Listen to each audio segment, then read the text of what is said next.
Apalagi kalau sekarang plant-based diet ya, plant-based diet tuh mahal. Makanan-makanannya itu kayak high end gitu ya, high class gitu. Kemudian kita juga sering sekali mendengar banyak diet-diet di luar sana yang banyak larangan ini dan itu. Tidak boleh makan nasi, tidak boleh makan gorengan yang banyak, tidak boleh makan segala macam. Nah, apakah itu benar? Hari ini kita akan membahas bahwa untuk bisa makan makanan yang sehat, itu sederhana saja kuncinya. Sebelum kita lanjut, kita berdoa sekali lagi. Tuhan Allah yang baik, pada saat ini kami akan belajar tentang kesehatan. Kiranya Engkau menuntun kami sehingga pelajaran yang kami dengarkan ini bisa mengubahkan hidup kami. Semakin hari, semakin kami bisa menjaga tubuh kami dan kami bisa Engkau pakai untuk pelayanan-Mu. Terima kasih atas berkat-Mu Bapa, dalam nama Yesus kami berdoa. Amin. Ini ada satu kutipan dari buku yang menurut saya sangat powerful ya. Dari buku Testimonies, jilid 2 halaman 400. Dikatakan, nafsu makan yang dimanjakan bertentangan dengan kesempurnaan orang Kristen. Adalah mustahil bagi mereka yang memanjakan nafsu makan untuk mencapai kesempurnaan orang Kristen. Kemudian dari Health Reformer, September 1871. Roh Allah tidak akan menolong kita untuk menyempurnakan tabiat orang Kristen di saat kita sedang memanjakan nafsu makan kita untuk merusak kesehatan dan di saat kesombongan hidup mengendalikan hidup kita. Jadi makanan itu adalah salah satu hal yang sangat penting untuk juga bisa menyempurnakan tabiat kita sebagai orang Kristen. Jadi bukan hanya sekedar makan untuk kenyang, tapi makan itu bisa membuat kita, apa yang kita makan itu berhubungan sekali dengan kesempurnaan kita sebagai orang Kristen. Memang nafsu makan itu susah sekali untuk dikendalikan ya. Sampai sekarang, sampai hari ini saya juga masih banyak belajar bagaimana untuk tidak mengikuti nafsu makan. Di salah satu buku, ini cukup powerful juga, tulisan Nyonya Ellen G. White, dari buku Pertarakan halaman 21. Kemenangan melalui penurutan dan usaha yang terus-menerus. Mereka yang mau menang seperti Kristus telah menang, perlu senantiasa menjaga diri mereka terhadap pencobaan setan. Selera makan dan hawa nafsu harus dibatasi dan berada di bawah angan-angan hati yang bersih agar intelek itu tidak menjadi lemah. Kuasa pengamatan itu jelas agar pekerjaan setan dan jeratnya tidak akan ditafsirkan sebagai pemeliharaan Tuhan. Sering sekali ya kita mendengarkan kisah-kisah di Alkitab mulai dari zaman Adam sampai Yesus, setan itu mencobai manusia dengan makanan. Hari ini kita akan masuk ke hal yang lebih spesifik tentang makanan kita. Kita akan membahas tentang gizi seimbang. Kita tidak perlu repot-repot mikirin diet ini, diet itu, diet-diet yang lagi happening, yang lagi viral sekarang ya. Tapi kita kuasai ini dulu, namanya gizi seimbang. Ini adalah pola makan, diet itu adalah pola makan ya. Ini adalah diet yang paling baik untuk kita orang Indonesia. Namanya gizi seimbang. Gizi seimbang adalah susunan pangan sehari-hari yang mengandung zat gizi dan jenis dan jumlah yang sesuai dengan kebutuhan tubuh kita. Ada 4 pilarnya. Nah, yang punya 4 pilar ini cuma di Indonesia juga. Yang pertama, mengonsumsi makanan beragam dengan jumlah dan proporsi yang cukup. Yang kedua, membiasakan perilaku hidup bersih dan sehat. Seperti sekarang kan kita sudah terbiasa untuk mencuci tangan ya. Yang ketiga, melakukan aktivitas fisik, baik itu olahraga atau juga tetap aktif dalam jam-jam kita yang tidak melakukan olahraga. Yang keempat itu mempertahankan dan memantau berat badan yang normal. Jadi untuk bilang kita punya gizi yang seimbang itu tidak hanya tentang makanan saja. Ini dia, ini 4 pilar gizi seimbangnya ya. Dirangkumkan juga dalam bentuk tumpeng. Kalau di luar negeri bentuknya piramida. Tapi karena kita di Indonesia punya tumpeng, jadilah tumpeng gizi seimbang. Alasnya itu yang biasanya banyak komponen ya kalau tumpeng ya, itu adalah 3 pilar lainnya. Sedangkan yang menjadi tumpengnya adalah makanan yang beragam. Kita akan bahas nanti apa aja yang ada di tumpeng ini. Tapi sebelumnya kita harus tahu dulu, apa sih yang harus kita makan? Untuk tahu apa yang harus kita makan, kita harus tahu apa yang tubuh kita butuhkan. Tidak hanya kalori saja, tidak hanya berbicara makanan asal kenyang, tapi kita butuh ada yang namanya makronutrien, ada yang namanya mikronutrien. Makronutrien itu berarti zat-zat gizi yang kita butuhkan dalam jumlah banyak supaya kita bisa merasakan manfaatnya dalam tubuh kita. Dan ini tidak boleh berlebihan juga. Ada protein, karbohidrat, dan lemak. Kemudian ada mikronutrien yang dalam jumlah kecil aja kita ini bisa merasakan manfaatnya, tapi seringkali tidak terpenuhi, yaitu vitamin, mineral, fitonutrien, dan serat. Kita bahas secara singkat ya, secara sekilas aja. Karbohidrat itu adalah energi utama tubuh kita. Dia disimpan oleh tubuh untuk menjadi bahan bakar, menjadi energi di kemudian hari, dan ada 3 bentuk, ada gula, pati, dan serat. Kemudian sering ya kita kalau misalnya lagi mau turun nih berat badannya, kita nggak mau makan karbo sama sekali, anti banget sama karbo. Padahal otak kita bekerja sepenuhnya hanya pada glukosa saja. Tapi ketika berlebihan, karbohidrat itu disimpan di hati sebagai glikogen. Tapi kalau sangat berlebihan, itu akan disimpan sebagai asam lemak. Nah, itulah yang kemudian menumpuk, membuat kita berat badannya naik. Selain itu, karbohidrat itu juga penting untuk oksidasi lemak dan dapat juga diubah menjadi protein. Karbohidrat dan serat adalah makanan utama mikrobiom kita yang ada di usus.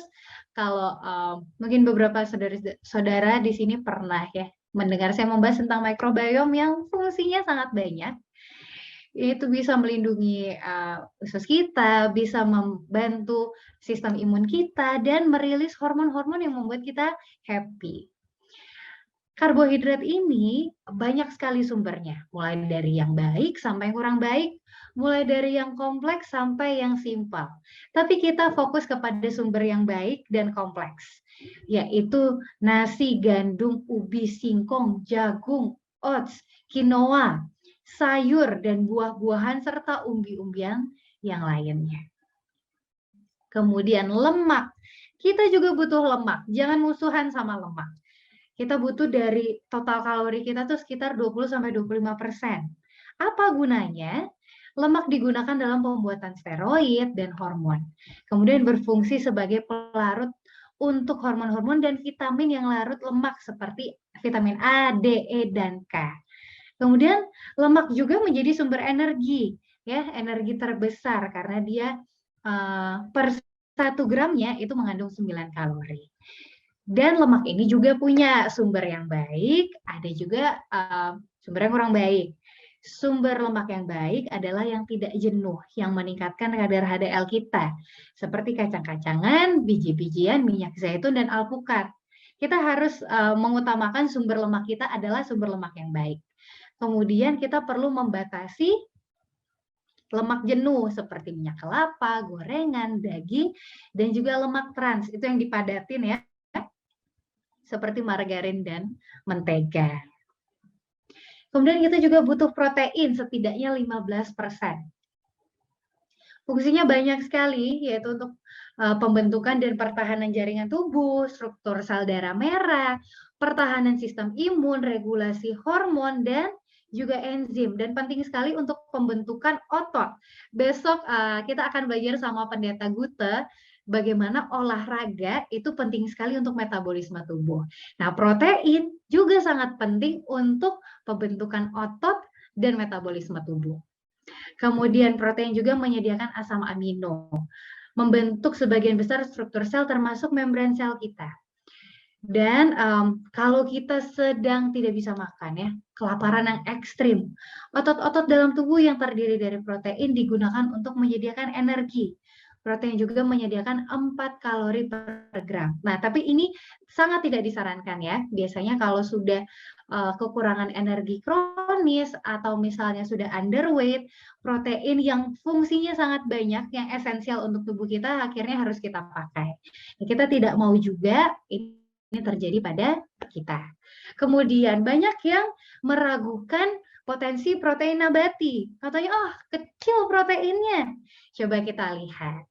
Perbandingan proteinnya itu hanya beda 2 gram ya. protein hewani satu porsi misalnya satu potong ayam sedang beratnya 40 gram itu punya 7 gram protein. Sedangkan 2 potong tempe sedang ukuran 50 gram itu ada 5 gram protein. Kita tinggal tambahkan 1 potong tempe.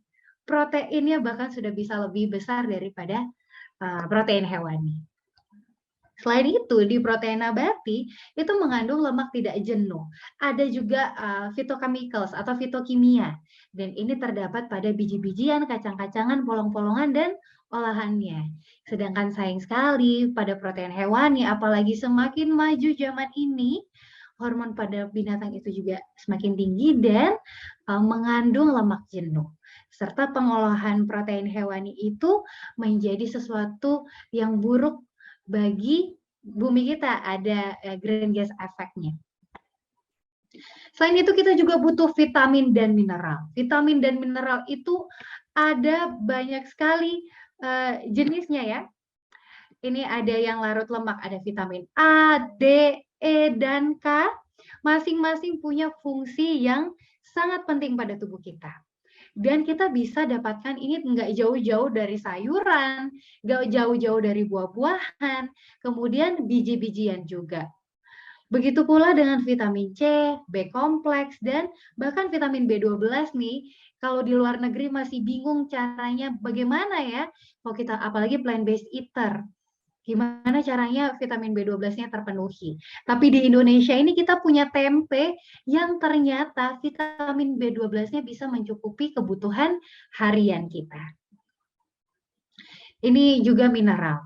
Masing-masing mineral punya fungsi yang sangat penting pada tubuh kita. Dan sumbernya nggak jauh-jauh lagi dari sayur-sayuran, kacang-kacangan, biji-bijian, dan memang terdapat juga pada produk hewani.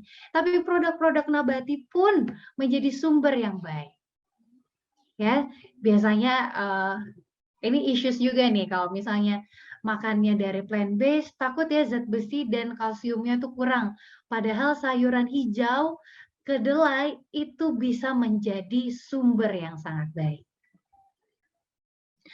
Selain itu, kalau kita makan berbasis tumbuhan, kita bisa dapatkan fitonutrien. Hanya ditemukan dalam tumbuh-tumbuhan. Khasiatnya banyak sebagai antioksidan, sama sebagai anti kanker, antibakteria, menjadi juga proteksi terhadap penyakit-penyakit pembuluh darah, katarak, osteoporosis, infeksi saluran kencing, dan ternyata setiap warna buah dan sayur itu ada manfaatnya sendiri.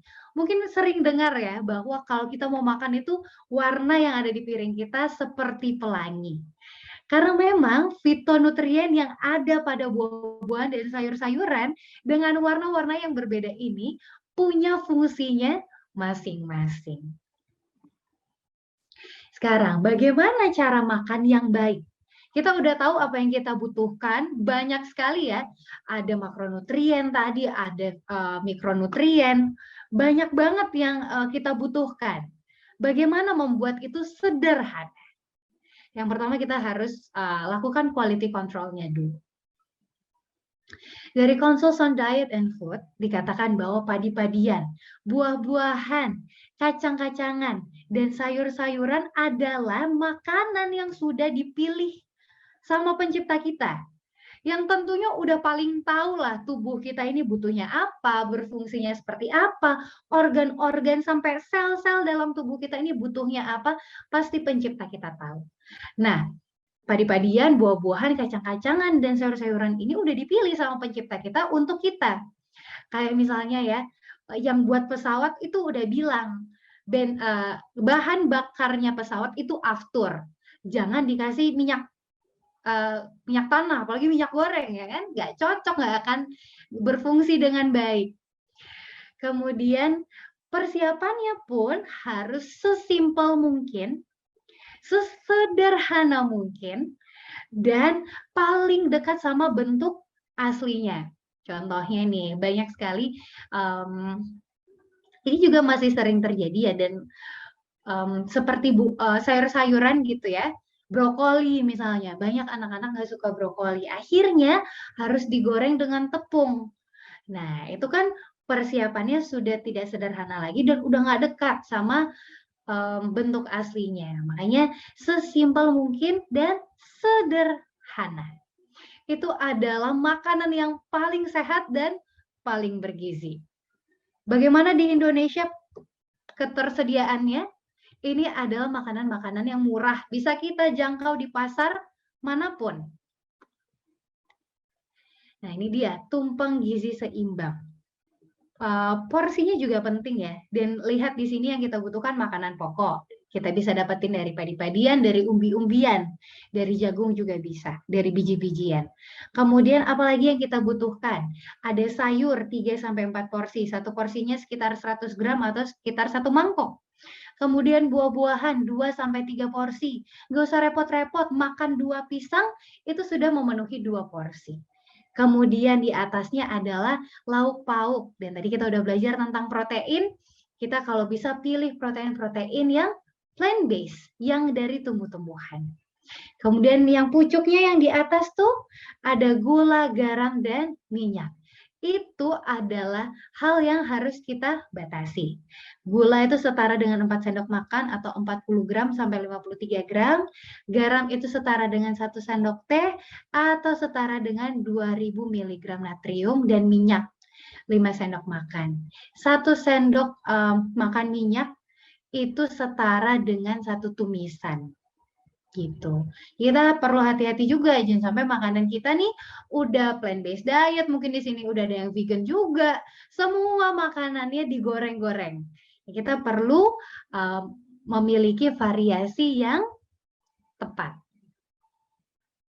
Kemudian, ini adalah piring makanku. Ini paling mudah mau menentukan porsi, ini cara yang paling mudah.